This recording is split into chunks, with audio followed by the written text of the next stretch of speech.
দেখা হয় নাই দু চক্ষু মেলিয়া, গড় হতে দু পা ফেলিয়া, একটি ধানের শীষের উপর একটি শিশির বিন্দু। এটা একটি বিখ্যাত কবিতা।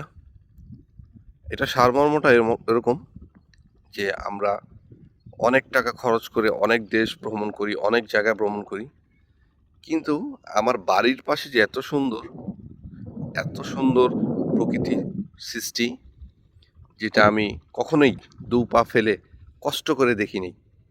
কবি এর জন্য এই লাইনটা লিখেছেন এবং এটার যথাযথ উদাহরণ হচ্ছে আমার এই ভিডিওটা।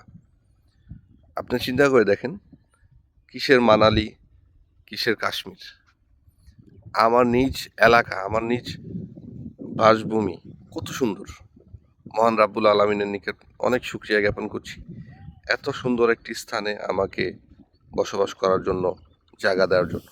সবাইকে অসংখ্য অসংখ্য ধন্যবাদ সম্পূর্ণ ভিডিওটি দেখার জন্য, এবং সবাই আমার জন্য দোয়া করবেন। আল্লাহ হাফেজ।